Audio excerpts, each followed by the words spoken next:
افلا یعلم اذا بعثر ما فی القبور وحصل ما فی الصدور ان ربهم بهم یومئذ لخبیر۔ افلا یعلم اذا بعثر ما فی القبور، اے اکڑ کے چلنے والے، اے ناشکر انسان، اے دولت کے پجاری، وہ وقت یاد کر جب تو قبر سے اٹھایا جائے گا۔ اس وقت کفن بھی چھین لیا جائے گا۔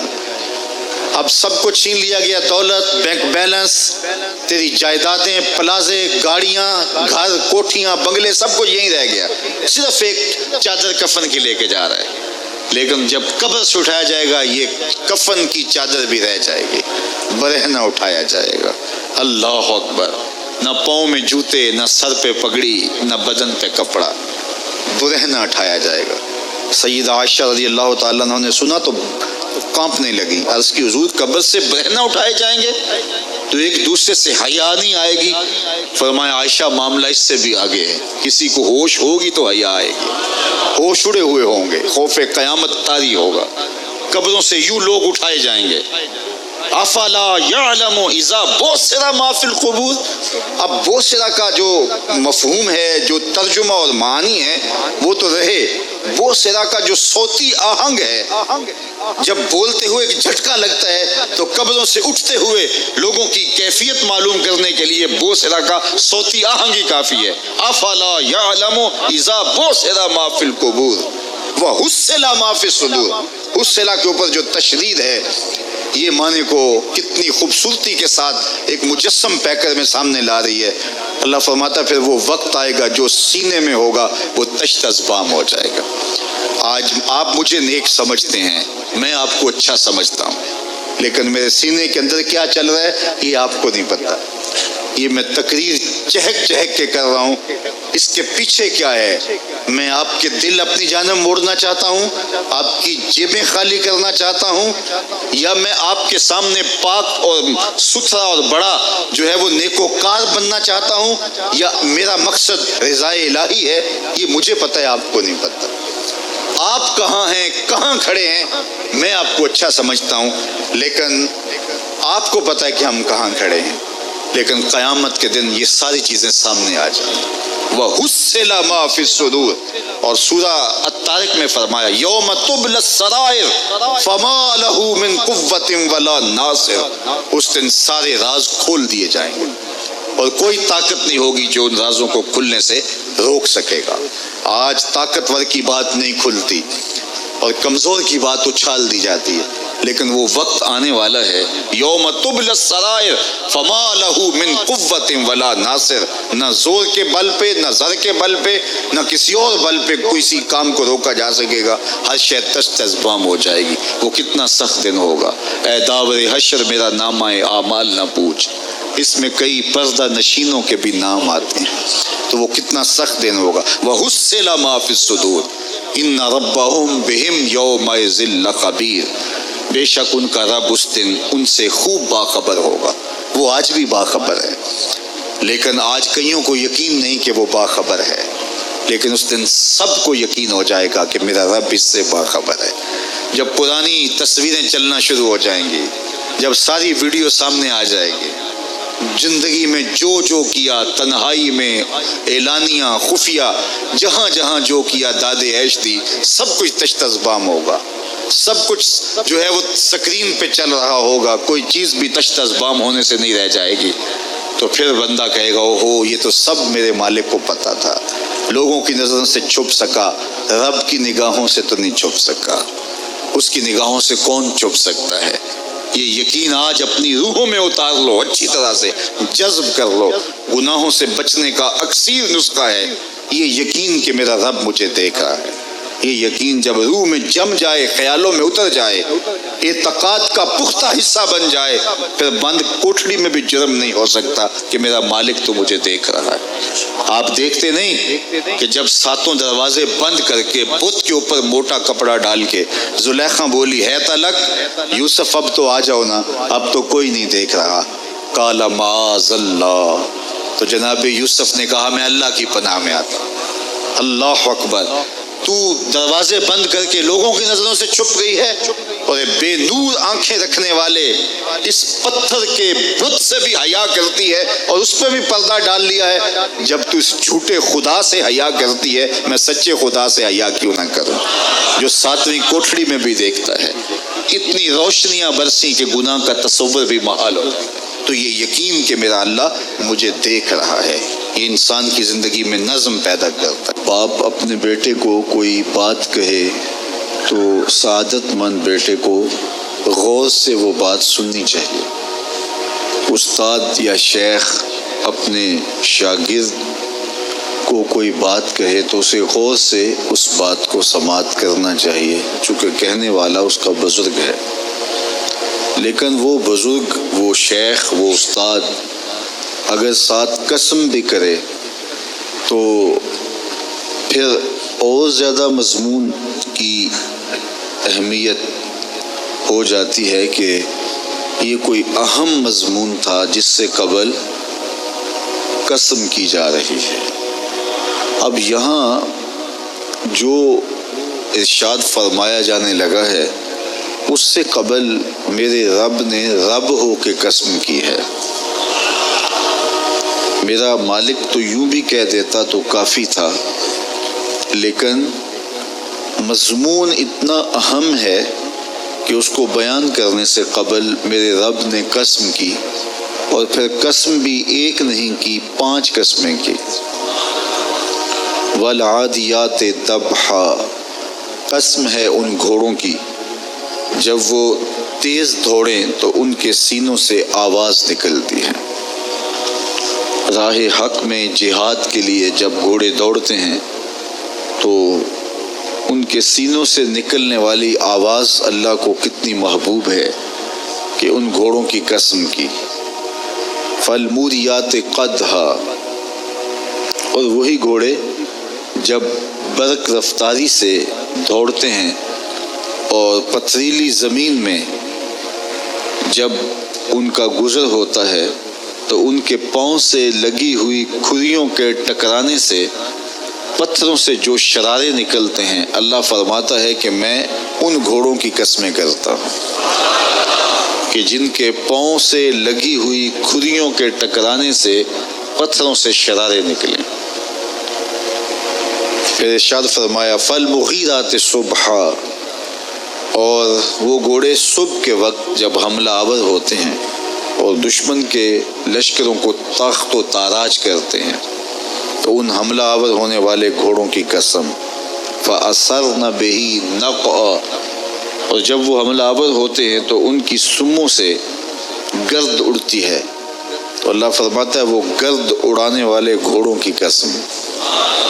پھر ارشاد فرمایا فَوَسَّطْنَ بِهِ جَمْعًا، اور وہ بہادر اور دلیر گھوڑے اپنے سوار کو لے کر کے جب دشمن کے قلب میں گھس جاتے ہیں اور جتھوں پر حملہ آور ہوتے ہیں تو مجھے گھوڑوں کی یہ ادا بھی اچھی لگتی ہے، تو مجھے ان گھوڑوں کی قسم۔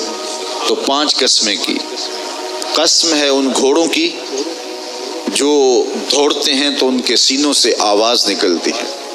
قسم ہے ان گھوڑوں کی کہ جب وہ پتھریلی زمین سے گزریں تو ان کے پاؤں سے لگی ہوئی کھریوں کے ٹکرانے سے پتھروں سے جو شرارے نکلیں۔ قسم ہے مجھے ان گھوڑوں کی جو لشکروں کو تاخت و تاراج کریں۔ قسم ہے ان گھوڑوں کی جب وہ حملہ آور ہوں تو گرد اڑے، اور قسم ہے ان گھوڑوں کی جو لشکروں کے کلیجے چیر دیں اور آگے بڑھ جائیں اور دشمنوں کے جتھوں پہ حملہ آور ہوں۔ تو ان 5 قسم کے گھوڑوں کی میرے رب نے قسم کی ہے۔ اللہ اکبر، میرے مالک ذات کے گھوڑے اور تو ان کی قسمیں کرے، تو کہا کہ یہ گھوڑے میرے محبوب کے غلاموں کے ہیں۔ اللہ اکبر، محبوب کے غلاموں کے گھوڑوں کے پاؤں سے لگی ہوئی کھریوں کے ٹکرانے سے پتھروں سے جو شرارے نکلے رب کو وہ بھی پسند ہیں۔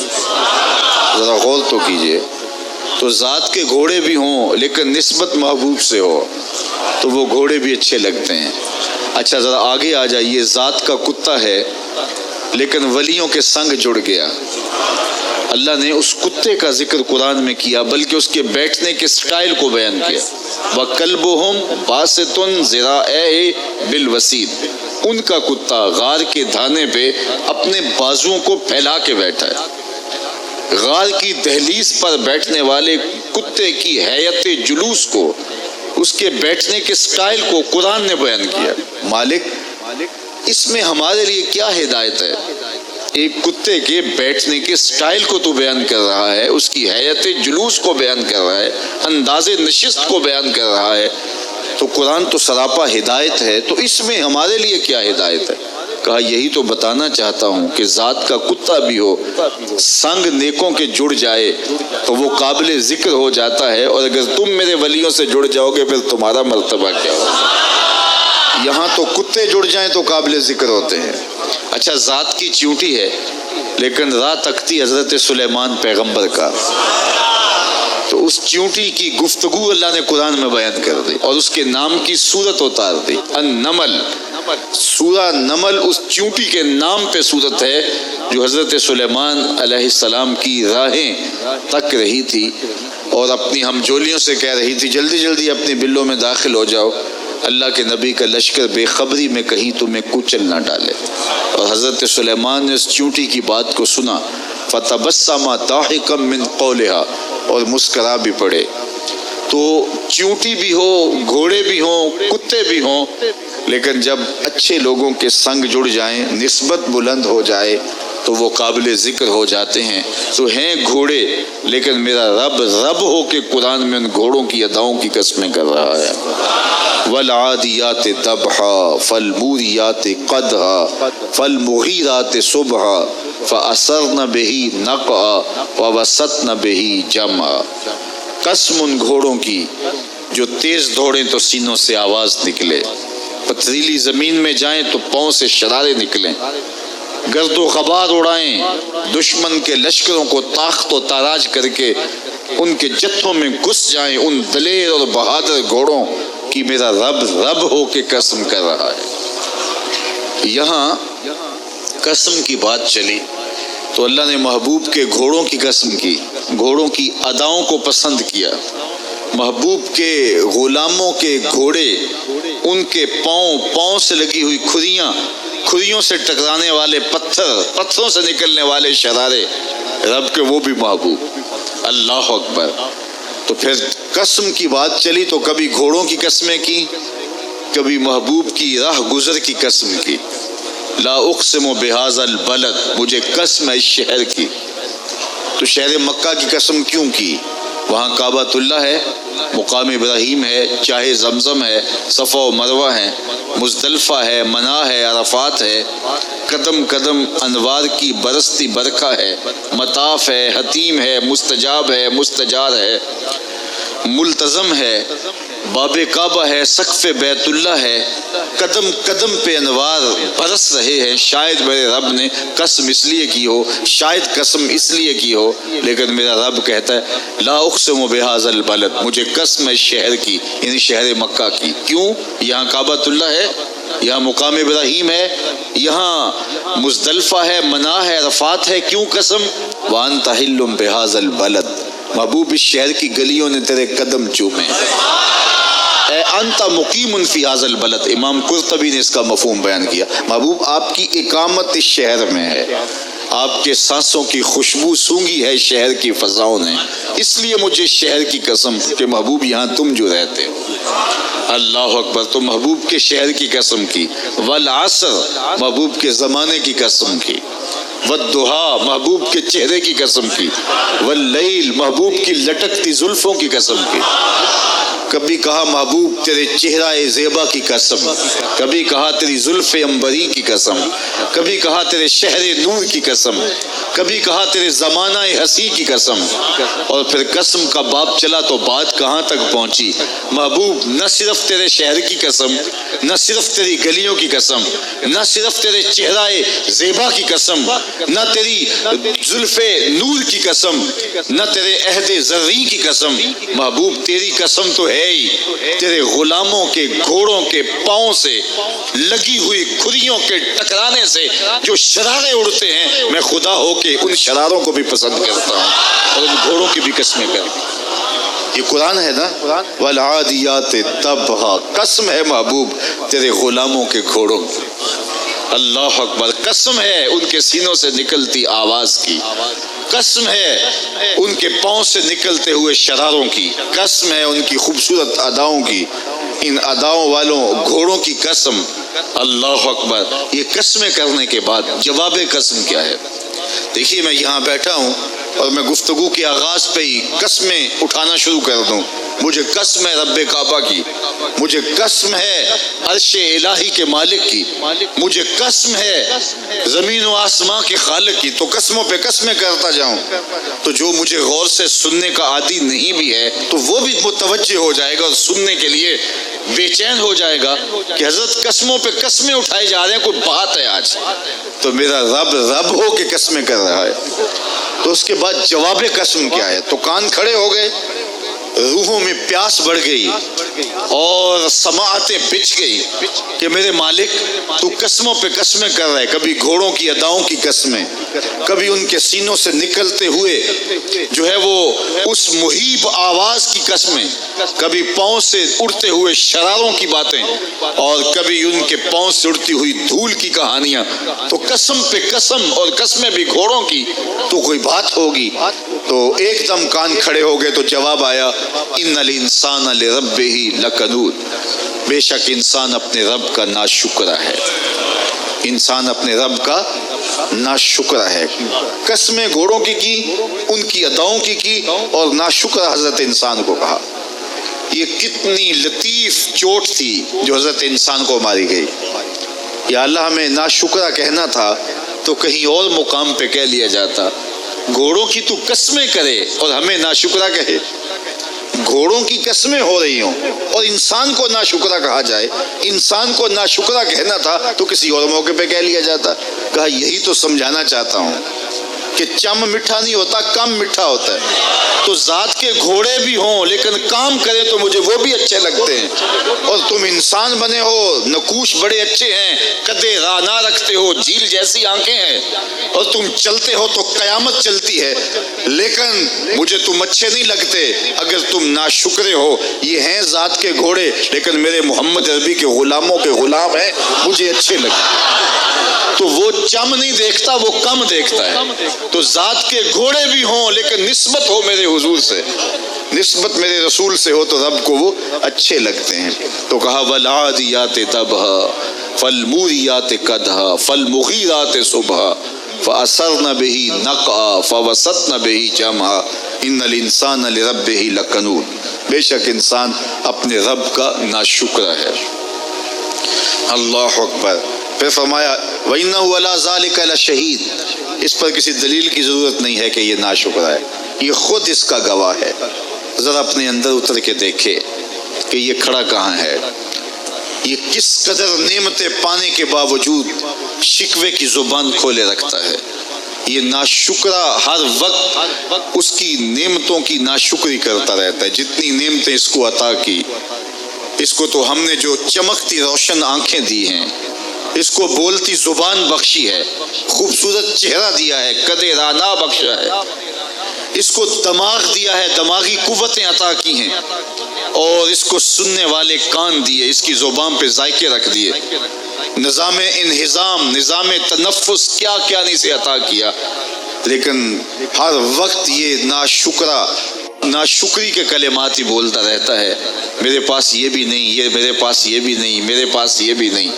دیکھیے اس کے پاس کیا کیا اس کے مالک نے عطا کیا ہے۔ تو یہ ہر وقت ناشکری، اور پھر جو ہم قیامت کے قریب ہوتے چلے جا رہے ہیں، ناشکری بڑھتی چلی جا رہی ہے۔ میں کوئی بہت لمبی عمر نہیں رکھتا، لیکن مجھے آج سے 35 سال پہلے کے حالات کی ہوش ہے، اور جو میرے سے زیادہ عمر میں ہیں وہ اس سے پہلے کے حالات جانتے ہیں۔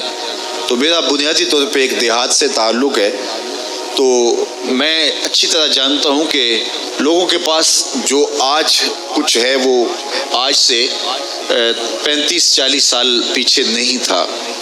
بالخصوص دیہاتوں کے اندر لوگوں کے پاس 1 یا 2 جوڑے ہوتے تھے اور انہیں بار بار پہنتے تھے.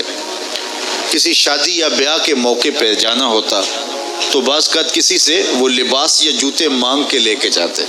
مجھے اچھی طرح یاد ہے کہ اس زمانے میں لوگ اپنے کندھے پر ایک کپڑا رکھا کرتے تھے اور شادی پر اگر کسی نے جانا ہوتا تو جس کا کپڑا بہت اچھا ہوتا تو اس سے وہ مانگ لیا کرتے تھے کہ میں نے ذرا شادی پہ جانا ہے.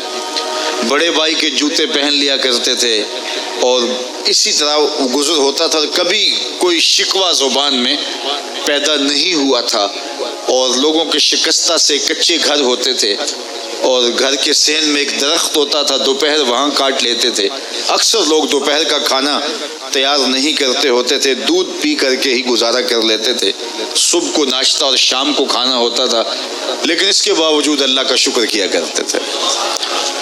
یہ پچھلے دن میں گزرا تو دیکھا کہ بچے کھیل رہے ہیں اور غبارے پھوڑ رہے ہیں, اور جب غبارہ پھٹتا ہے نا تو بچے خوش ہوتے ہیں, کہہ لگاتے ہیں. پھر دوسرا غبارہ ہے وہ اس سے کھیلنے لگ جاتے ہیں اور پھر جب وہ پھٹتا ہے تو پھر خوش ہوتے ہیں. تو میں ذرا رک گیا اور اس منظر کو دیکھنے لگا اور پھر میں نے کہا کہ غبارہ پھٹتا ہے تو یہ بچے خوش ہوتے ہیں, لیکن جب ہمارا زمانہ ہوتا تھا, جب ہم بچے تھے تو غبارہ پھٹتا تھا, ہم رونے لگ جاتے تھے کیونکہ کھیل ہی ختم ہو جاتا تھا. ایک ہی غبارہ ہوتا تھا 5-6 بچوں کے پاس اور غبارہ پھٹ گیا تو کھیل ختم, تو سارے رونے لگ جاتے تھے. اور اب یہ غبارے پہ غبارہ پھوڑ رہے ہیں اور خوش ہو رہے ہیں, تو کہاں سے کہاں ہم آ پہنچے. لیکن اس زمانے میں اگر کسی سے پوچھا جاتا, لوگ پیدل سفر کرتے اور لباس بھی پورے نہ ہوتے, تو جب کسی سے پوچھا جاتا کیا حال ہے تو وہ لمبا ہاتھ کر کہتا اللہ کا شکر ہے. اس کی باڈی لینگویج بتاتی تھی کہ وہ اس کا رواں اللہ کا شکر ادا کر رہا ہے. تو اس کا لہجہ بتاتا تھا, اس کا انداز بتاتا تھا کہ وہ اللہ کا شکر کس گہرائی قلب سے کر رہا ہے. تو وہ کہتے ہیں اللہ کا شکر ہے. اور آج جب کہ اتنی نعمتیں لوگوں کو میسر ہیں, اتنا کچھ نصیب ہے, عالی نصب گھروں میں رہتے ہیں, لمبی لمبی گاڑیاں ہیں, سہولتیں ہیں, آسودگیاں ہیں, آسائشیں ہیں, مالی آسودگی ہے, رہائشی آسودگی ہے, کھانے پینے کے وافر سامان ہیں, ٹیبل پہ اتنے کھانے لگے ہوئے ہوتے ہیں کہ باری نہیں آتی کھانے کی, اور اس قدر لباس ہے کہ موسم گزر جاتا ہے اور بعض لباس بدلنے کی باری نہیں آتی. لیکن اس کے باوجود کسی سے پوچھے جناب کیا حال ہے, آسودہ حال شخص سے بھی پوچھیں تو وہ بھی بڑے آہستگی سے کہتا ہے بس چل ہی رہا ہے. تو وہ زمانہ تھا کہ جب لوگوں کے پاس کچھ تھا نہیں تو لمبا ہاتھ کر کے کہتے, تشکر کا لہجہ کتنا دل آویز تھا, اللہ کا شکر ہے. اور آج کہتے بس گزر ہو ہی رہی ہے, بس چل ہی رہا ہے. تو ناشکری بڑھتی چلی جا رہی, اتنا کچھ ہونے کے باوجود جو ہے وہ ان کا بھی چل ہی رہا ہے. تو کہا ان الانسان لربہ لکنود, بے شک انسان اپنے رب کا ناشکر ہے. اتنی نعمتیں کھانے کے باوجود, اتنی دولتیں سمیٹنے کے باوجود, اتنی عزتیں پانے کے باوجود, اتنی آسائشیں حاصل کر چکنے کے باوجود, دولت کے اتنے انبار رکھنے کے باوجود, اس کی زبان بولتے ہوئے کتنے بخل سے کام لیتی ہے کہ بس گزر اوقات ہو ہی رہی ہے. اور میاں تیرے رب نے تجھے اتنا کچھ دیا, یہ دولتیں, یہ دولتوں کے انبار, یہ آسودگیاں, یہ بہاریں, یہ سب کچھ نہ ہوتا, تجھے زندگی بخش دی تھی, اس کا ہی شکر تیرے اوپر واجب تھا. اللہ اکبر. اللہ نے حضرت انسان کو یہ جو کچھ دیا ہے, کتنی چیزیں ہیں ہمیں پتہ بھی نہیں کہ وہ نعمت ہے, لیکن اللہ نے ہمیں عطا کی. دنیا کا ایک امیر ترین شخص تھا, وہ ناسس, تو اس کے یہ آنکھوں کے جو پپوٹے تھے یہ کام کرنا چھوڑ گئے. ہمیں کبھی اس کا احساس بھی نہیں ہوا کہ یہ کوئی نعمت ہے. آٹومیٹک سسٹم میرے رب نے لگایا ہے, ادھر تنکا اڑا, ادھر آنکھ بند ہو گئی. لیکن اس کو مسئلہ کیا ہوا کہ یہ پٹھے اس کے ختم ہو گئے اور وہ اپنی مرضی سے آنکھیں نہیں بند کر سکتا تھا. ڈاکٹر سلوشن ٹیپ لگا کے آنکھیں کھول دیتا اور جب اس نے سونا ہوتا تو وہ بند کر دیتا. دنیا کے امیر ترین لوگوں میں سے ایک نام تھا. تو کسی نے اس سے پوچھا کہ تیری زندگی کی سب سے بڑی خواہش, اس نے کاش اپنی آنکھیں اپنی مرضی سے کھول سکوں، کاش اس کے لیے تجھے کوئی قیمت لگانی پڑے تو کتنے پیسے لگا سکتا ہے، کاش ساری دولت لگ جائے، کاش میں اپنی آنکھیں اپنی مرضی سے کھول سکوں۔ مجھے یہ بتائیے کہ حضرت انسان کو کیا کچھ نہیں اللہ نے دیا۔ یہ لعاب ہے نا، لعاب ہم روز تھوکتے ہیں، یہ مقدار سے کچھ کم ہو جائے تو بولنے میں دقت، نظام خراب۔ یہ جو لعاب ہمارے منہ میں آتا ہے، جو ہم تھوک دیتے ہیں، یہ قدرتی گریس ہے جو بولنے میں مدد دیتی ہے، نظام کو ٹھیک رکھتی ہے۔ اور اگر یہ لعاب کم ہو جائے مقدار سے تو نظم خراب ہو جائے۔ اللہ اکبر۔ تو ہم نے کبھی سوچا کہ یہ بھی نعمتیں ہیں؟ باقی روشن آنکھیں، چمکتا چہرہ اور زور آور ہاتھ، چوڑی چھاتی، دھڑکتا دل، اور کہتے ہیں اس دماغ کا اگر کمپیوٹر تیار کیا جائے تو نیو یارک شہر سے بڑا ایک بکریاں چرانے والے شخص کے دماغ کا کمپیوٹر بنے۔ یہ حضرت انسان کو اللہ نے اتنا کچھ دیا ہے، اور پھر اس کو نعمتیں دی، عزتیں دی، جائیدادیں، زمینیں، لمبی لمبی گاڑیاں، عالی نسب پلازے، کتنا کچھ دیا۔ پھر خوبصورت اولادیں دی، کیا تسکین قلب کے لیے رکھا اس نے۔ تو اس کے باوجود بھی یہ کہہ رہا ہے بس چل رہا ہے، گزر اوقات ہو رہی ہے۔ ان الانسان لربہ لکنود، انسان اپنے رب کا کتنا ناشکر ہے، اس نے کیا کچھ اسے عطا کیا، کیا کچھ عطا کیا، لیکن یہ شکر کا کلمہ بھی نہیں بولتا، بخل سے کام لیتا ہے۔ تو کہا یہ ناشکر ہے، اور اس پر کوئی خارج سے دلیل لانے کی ضرورت بھی نہیں ہے۔ وَإِنَّهُ عَلَىٰ ذَلِكَ لَشَهِيدٌ، اور یہ خود اس پہ گواہ ہے۔ ذرا اپنے اندر اتر کے دیکھے تو یہ کتنا بخل کرتا ہے شکر ادا کرنے میں، اسے خود سمجھ آ جائے گی۔ وَإِنَّهُ لِحُبِّ الْخَيْرِ لَشَدِيدٌ، اور اس کی ایک خصلت یہ ہے کہ یہ دولت کی محبت میں بڑا سخت ہے۔ دولت کی محبت یہ بہت زیادہ اپنے سینے میں پال چکا ہے، اور یہ دولت اس کی محبوبہ بن گئی ہے۔ دولت تو اس کی ضرورت ہونی چاہیے تھی، لیکن اس نے اس کو اپنی محبوبہ بنا لیا۔ وَإِنَّهُ لِحُبِّ الْخَيْرِ لَشَدِيدٌ، اس کو محبت زر شدت سے ہو گئی ہے، سویر سے شام تک اس کا وظیفہ ہی یہی ہے، اس کی زندگی کے اندر منصوبے یہ چلتے ہیں۔ اللہ نے اتنا نوازا ہوا ہے، اس کی ساری زندگی آسودگی سے گزر سکتی ہے جتنا اس کے پاس موجود ہے، لیکن اس کے باوجود ہر وقت اس کے دماغ کے فیتے پہ یہی چلتا ہے، اور یہی کہانی چلتی ہے، یہ زیادہ کیسے ہو، یہ زیادہ کیسے ہو، یہ زیادہ کیسے ہو۔ اس طرح نے اس کو بے چین کر دیا ہے، اور خواہش زر نے، حوث زر نے اس کا چین چھین لیا ہے، اور اتنی محبت جاگزی ہوگی اس کے دل میں کہ اللہ کی محبت کے لیے اس کے دل میں جگہ ہی نہیں بچی۔ وَإِنَّهُ لِحُبِّ الْخَيْرِ لَشَدِيدٌ، اللہ اکبر۔ اب پہلے گھوڑوں کی اداؤں کی قسمیں کی، پھر اس کے بعد حضرت انسان کی یہ جو بڑی خامیاں تھی، جو خامیاں جڑ ہیں اس کی باقی خامیوں کی، ان کو بیان کیا۔ ایک تو ناشکرہ ہے، جو ملا ہے اس پہ یہ شکر ادا نہیں کرتا، حالانکہ اگر وہ شکر ادا کرے، رب کا وعدہ ہے کہ اگر تم شکر ادا کرو گے میں اور زیادہ دوں گا۔ ایک تو یہ شکر نہیں کرتا، اور دوسرا یہ ہے کہ دولت کی محبت اس کے رگو ریشہ میں رچ بس گئی ہے۔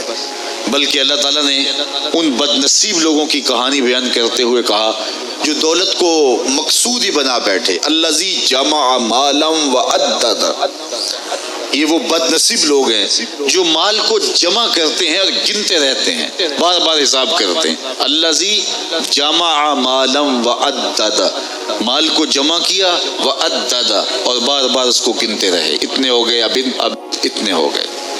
اللہ کلا لینبذن فی الحطام، پہلے شرف میں الذی جمع مالا وعدد یحسب ان مالہ اخلد، یہ گمان کرتے ہیں کہ ہمارا مال ہمیں لافانی کر دے گا، مال کی کثرت سے ہم محفوظ ہو جائیں گے اور ہمارا کچھ نہیں بگڑے گا، دولت اتنی ہوگی تو ہم ہر طرح سے حفاظتوں کے ساتھ میں آ جائیں گے، ہمارا مال ہمیں لافانی کر دے گا۔ یحسب ان مالہ اخلد، اللہ تعالیٰ نے فرمایا کلا، ایسا ہرگز نہیں ہے، یہ تمہاری بھول ہے کہ مال تمہیں لافانی کر دے گا، مال تمہیں مرنے نہیں دے گا، مال تمہیں محفوظ کر لے گا، کلا، ایسا ہرگز نہیں ہے، بلکہ کیا ہے، لَيُنبَذَنَّ فِي الْحُطَمَةِ، ہم تمہیں پکڑ کے آگ میں ڈال دیں گے۔ لَيُنبَذَنَّ کے لفظ پہ اگر غور کیا جائے تو عربی میں جب ان کا جوتا پرانا ہو جاتا تو پرانا جوتا جب پہننے کے بھی قابل نہ رہتا تو اس کو اتار کے ایسے حقارت سے پھینکتے اور اس کے لیے لفظ استعمال کرتے نبذت النال، میں نے جوتا پھینک دیا۔ وہ جوتا جو پاؤں میں ڈالنے کے بھی قابل نہ رہے اور اتنا پرانا ہو جائے کہ اس کو اب جو ہے وہ مزید مرمت بھی نہ کروانا ممکن ہو تو اس کو پھر پھینکا جاتا ہے اور پھر اس کو وہ حقارت سے پھینکتے ہیں اور وہ جوتا چلتے ہوئے تنگ کرتا ہے تو پھر اس کو اتار کے حقارت سے رب پھینک دیتے ہیں۔ تو اس کے لیے لفظ بولتے ہیں نبذت النال، میں نے جوتا پھینک دیا۔ حقارت سے پھینکنے کو نبض کہتے ہیں اور یہی لفظ اللہ تعالیٰ جل شانہ نے فرمایا کلا لینبذن فی الحطمہ، اے اہل عرب جس طرح تم جوتا پرانا حقارت سے پھینکتے ہو ہم حقارت سے تمہیں آگ میں ڈال دیں گے۔ کلا لینبذن فی الحطمہ، یہ ان مالداروں کی کہانی ہے جنہوں نے مال کو اپنا معبود بنا لیا، مال کو اپنا مقصود بنا لیا، مال مال مال، ہر قدر پامال کر دی، ہر قدر کی قربانی دے دی مال کے بدلے اور مال ہی ان کا مقصود بن گیا اور یہ سمجھے کہ یہ مال جو ہے وہ ان کو لافانی کر دے گا، ان کو مرنے نہیں دے گا، ان کے لیے حفاظتی حصار بن جائے گا۔